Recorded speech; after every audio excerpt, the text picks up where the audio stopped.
What is a disciple? May you be covered in the dust of your rabbi.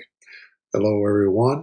I'm Dr. Gary, and thank you for giving me a few moments of your time to go on this learning journey as we have begun yesterday with what is a disciple, and we're going to be exploring this for a number of shortcasts that are going to be coming on this very important topic for such a time as this.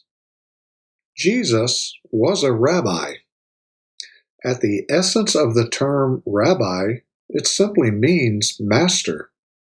Rabbis were spiritual masters of Israel. Not only were they expert teachers of the Torah, but they were also magnetic examples of life with God.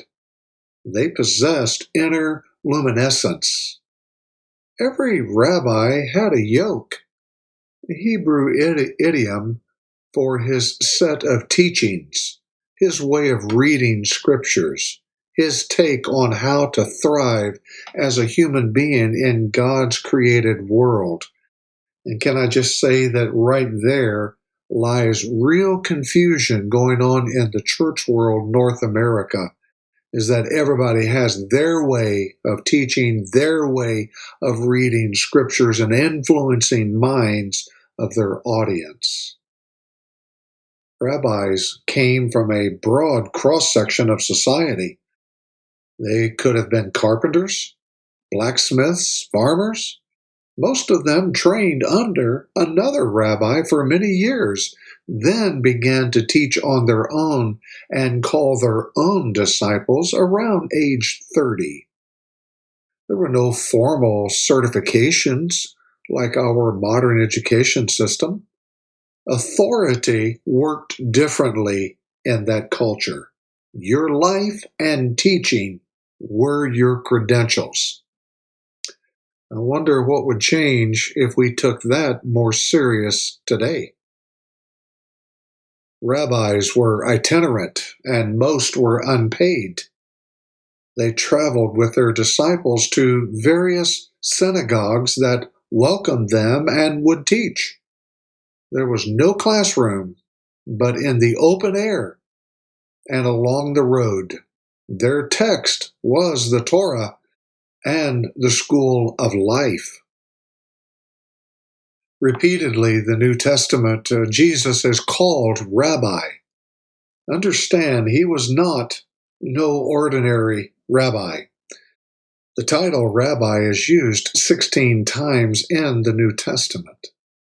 It seemed that everywhere that Jesus went, the crowds were amazed and overwhelmed with wonder. Luke wrote in chapter 4:22 that all people spoke well of him and were amazed at the gracious words that came from his lips.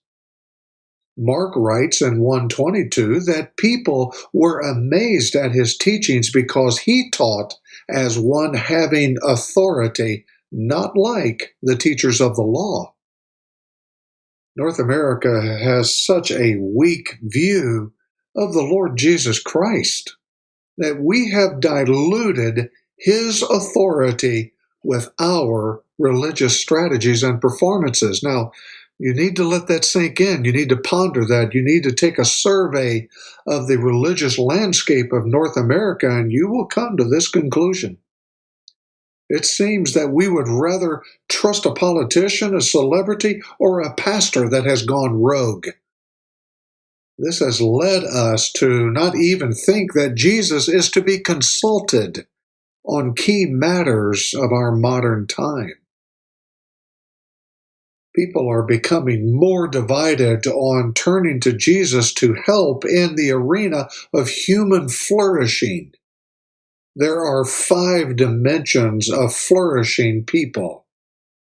As you review these broad stroke ideas, ask how your faith confession and church is strengthening these elements of human flourishing. Are you being developed in your faith, in relationships, in your vocation, in finances, and in physical and mental health? These are the dimensions of human flourishing.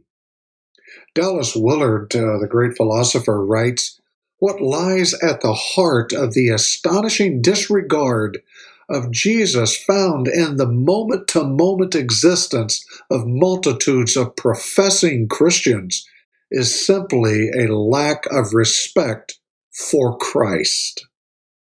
Why is this important? It is not too impossible. It is next to impossible to entrust your life to someone you do not respect. There are three goals to be a disciple or an apprentice. First of all, in the first century, you were to be with your rabbi. Jesus himself invited his apprentices to be with me, come to me, come join me. Second of all, to become like your rabbi. Jesus stated the student or apprentice is not above the master or rabbi, but everyone who is fully trained will be like their master or their rabbi, in Luke chapter 6:40. To do, thirdly, as your rabbi did. The whole point of training under a rabbi was to become a rabbi yourself.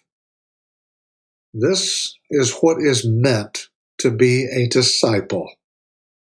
This is what it still means to be a disciple. Be with Jesus. Become like Jesus. Do as Jesus did. Well, this is getting rich, isn't it? And getting deep. And it will only continue to get deeper as we move forward and consider what it means to be a disciple in this modern time. And can I just iterate, for such a time as this? I mean, our world is on fire. And are we really prepared to handle the chaos that's coming? The radical transformation of our nation? Are we ready as disciples of Jesus Christ? I would appreciate it so much if you would share these learning opportunities on your social platform. Write a question, and I'll get to that. We're posting on Twitter, on Facebook, on LinkedIn. These videos are available through Vimeo. And also, if you'll just Facebook, just private message me a question. I'm going to do my very best to engage with you and to respond to your questions. Well, until we can meet again, we bid you Godspeed. Bye for now.